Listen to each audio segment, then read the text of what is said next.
How's everybody doing? Pretty good.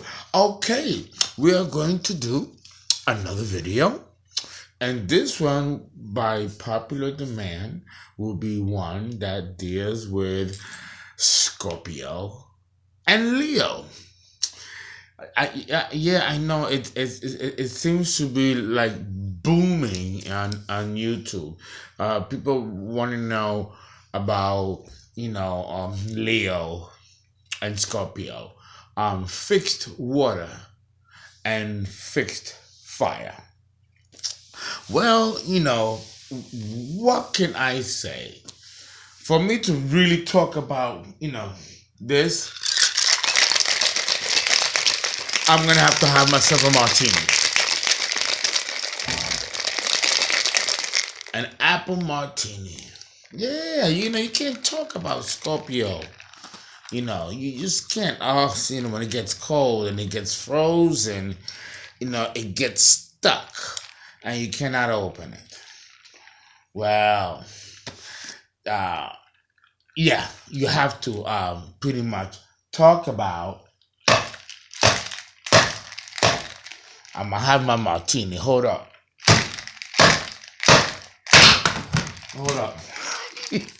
I'm bagging the stuff. I need the bitch won't open. Okay. Now, you'll have to excuse me.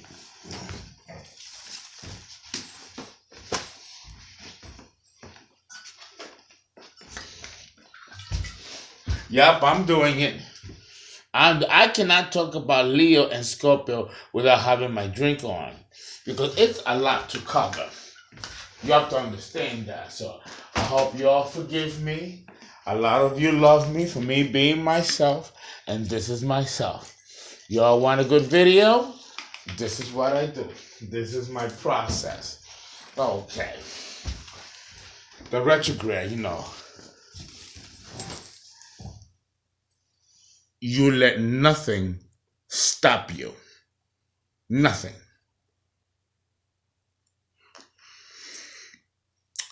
That's better. Okay. Leo man and a Scorpio woman. Let's start there. Because with these two combinations, trust me when I tell you, it's a lot to cover. First of all, the Leo man and the Scorpio woman is one dynamic. And then the Leo woman and the Scorpio man is another dynamic.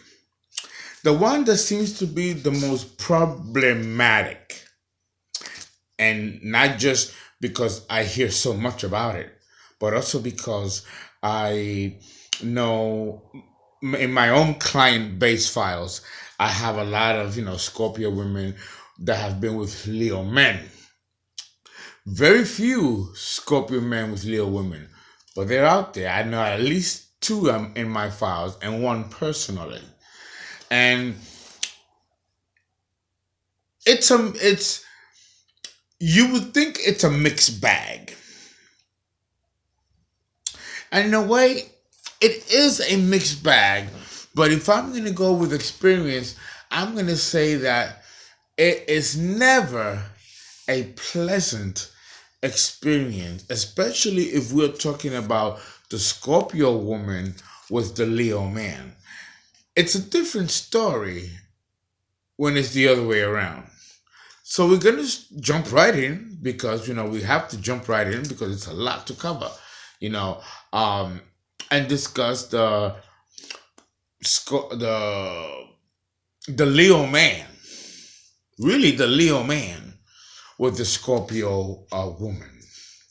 And of course, we're going to go and talk about nature because we're all made of nature's dust.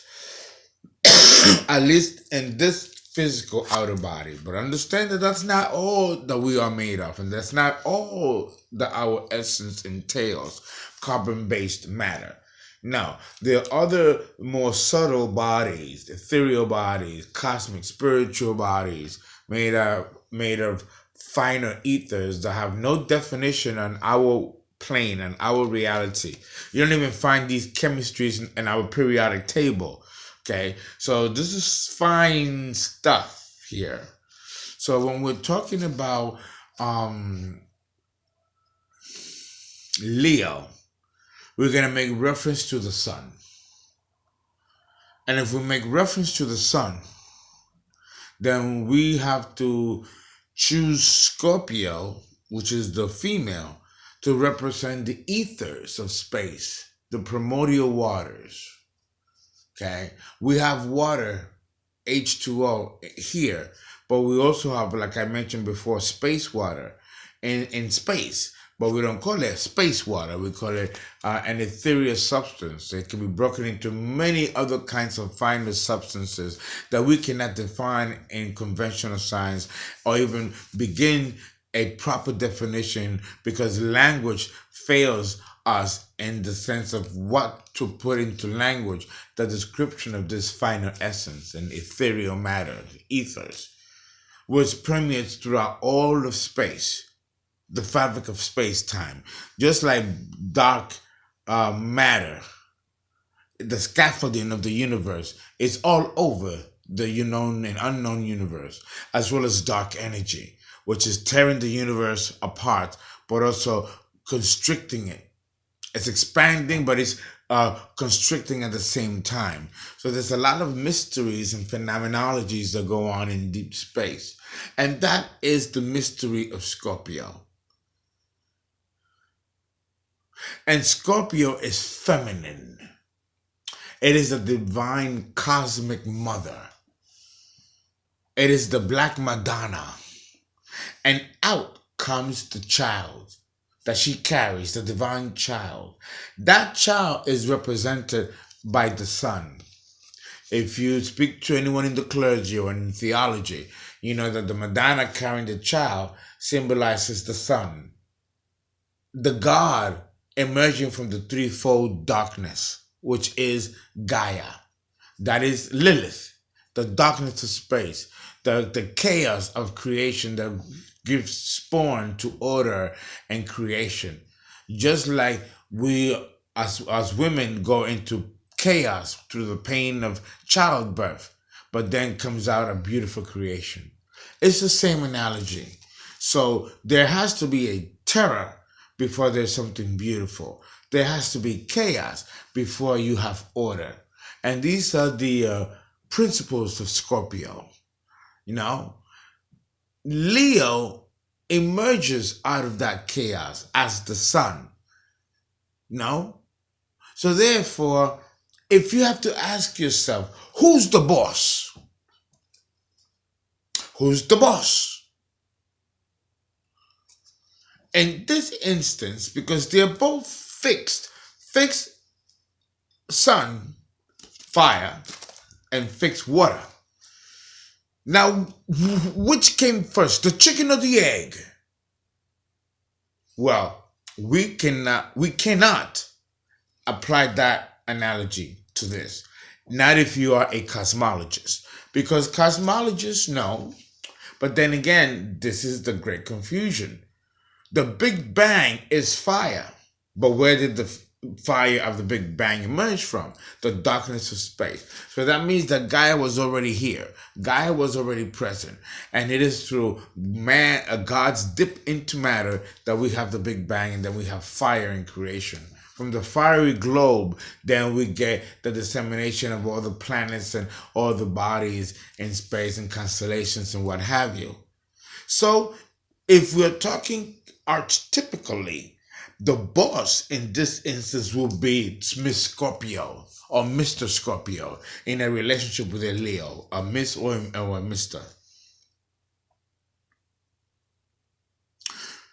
You will have to ask yourself, archetypically now that we have established that Scorpio is the boss, We're not talking yet on personality and ego level. We're going to get there, but we're talking about the principles of space and creation itself, which both Scorpio and Leo rule.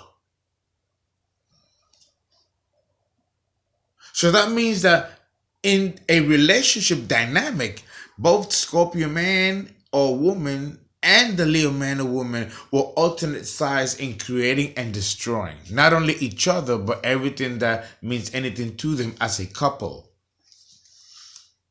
Now that right there is the War of the Roses. That's an example. And we're going to get to that in due time. But understand that when you're dealing with Scorpio, you're dealing with some very, very powerful mysteries of creation and death and creation, the snake biting its own tail, the wheel of infinity. Scorpio is no joke. No joke. But then you have Leo, which is fixed fire. It's not the cardinal fire of Aries, which is the Big Bang, which illuminates the fabric of space-time with its lights of constellations and stars. We don't have to be concerned with such a broad perspective, but just concern ourselves with the peace given to us by our Creator, which defines our particular solar system, and which the sun happens to play a principal part in this creation on this blue planet that we call Earth. So Leo is no small thing. The fire and light of Aries will not be enough to sustain life here on this planet if we don't have a central sun to illuminate specifically our particular planet and solar system and give life to everything that pertains to our particular solar system. That would not be happening if it wasn't for the power of that sun. And it's masculine, fixed fire. So the sun doesn't move. It doesn't rogue in space. It stays there, right there. It don't rogue. You have constellations and galaxies that move and rogue. And you have rogue planets that come from other solar systems or star systems and stumble into our solar system due to the gravitational pull of our own black hole governing our own solar system and galaxy and pulling our own stars into its event horizon. So understand the magnitude of importance that sun plays in our particular solar system. But then again, the black hole, which is in the center of our Milky Way, rotating all the stars and planets, is a Scorpio mystery. So that means that there is a song and dance between the black hole, which symbolizes Scorpio, and the suns and stars that is straying all around its event horizon, which symbolizes Leo. And eventually the sun will be sucked into the black hole because nothing can escape it. So then I ask you again, who's the boss? It will have to be Scorpio,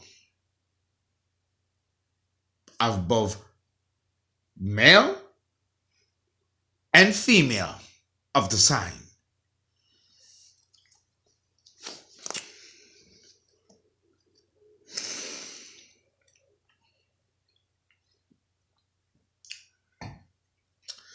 Okay, so now how do we translate that into personality and ego of each individual? And how can this union of fixity make a fusion that can make a relationship work? Because it seems that Scorpio and Leo have a love-hate relationship with each other. Oh, yes, they do. Oh, yes, they do. A love-hate relationship. And one can't get more from the other. They can't stand each other, but they love each other. Sex is explosive and it's an amazing experience in the bedroom. Amazing amazing experience. And sometimes that's enough to keep the relationship going and on fire. Because both Scorpio and Leo need stimulation. They need constant stimulation because Leo will get bored and start shit. But Scorpio can also get bored and start shit.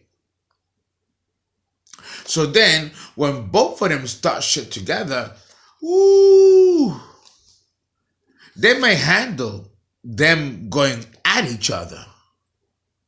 But who in their proximity can handle them?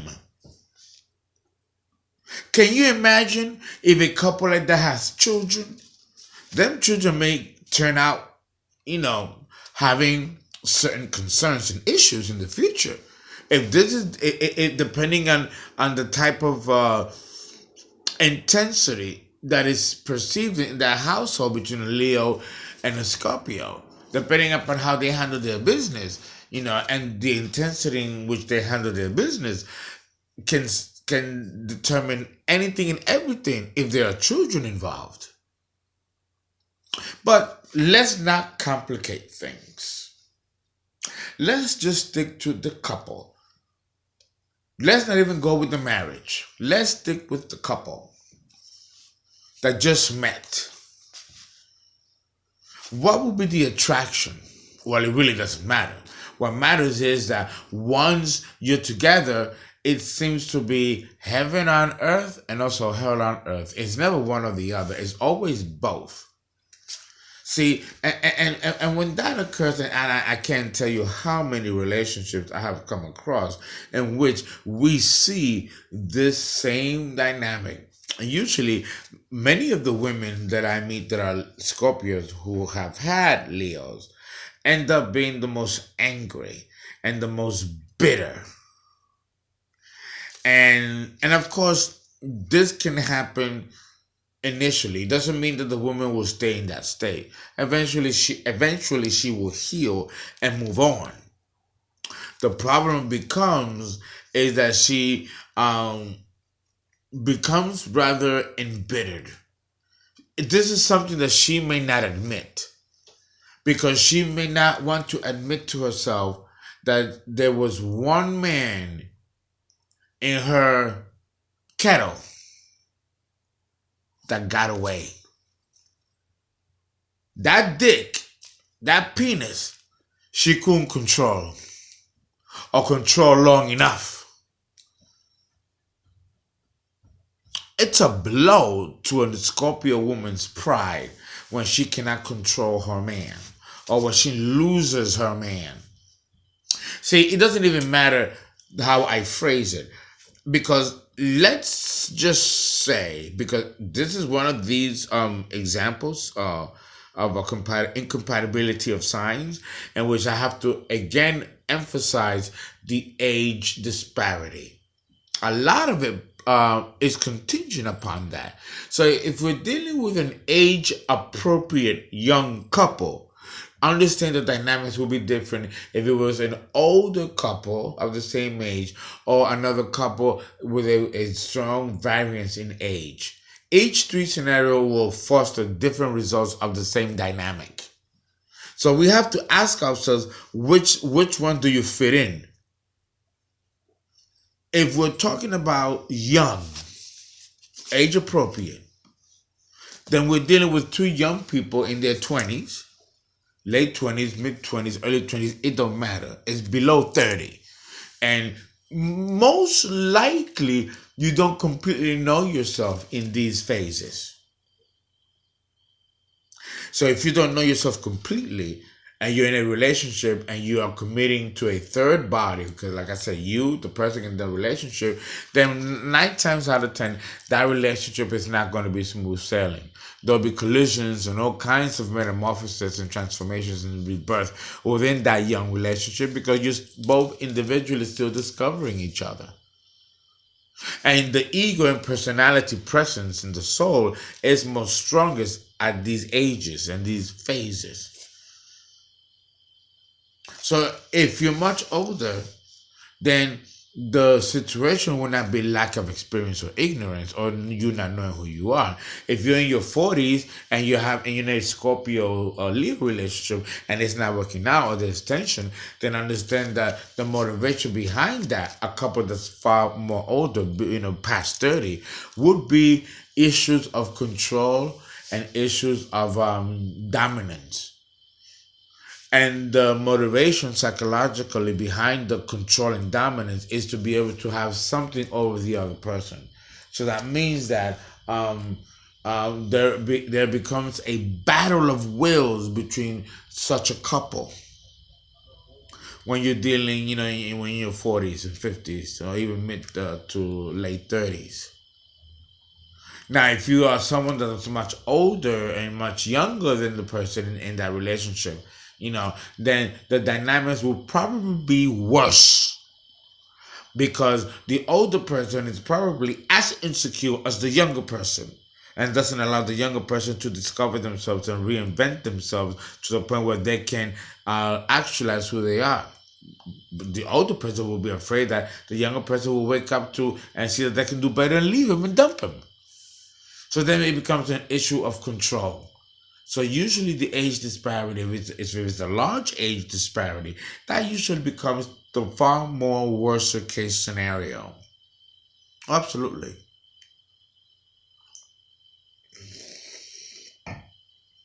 Absolutely. So what do you do in each three of these scenarios? Well, first of all, the stubbornness of Leo can match the stubbornness of Scorpio.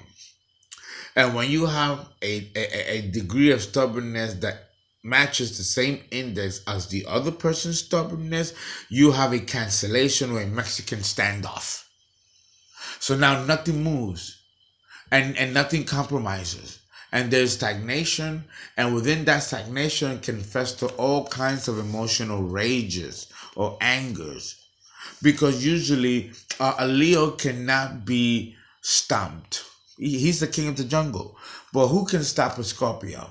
A Scorpio is also an equally destructive primal force. And the lion doesn't give a shit. He'll take on that primal force of Scorpio.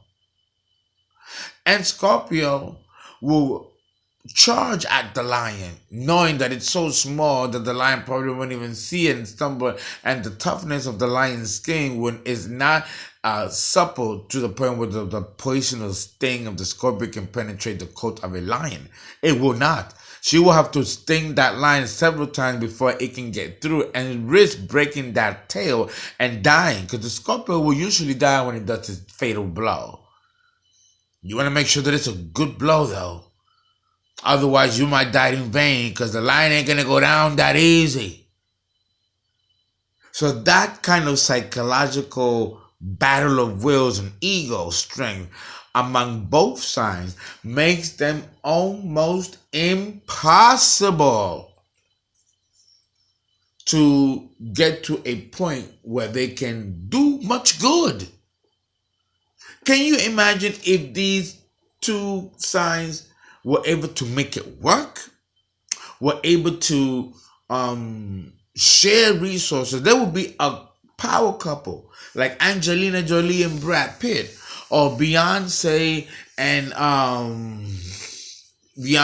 I forgot his name right now, but you know what I'm talking about, right?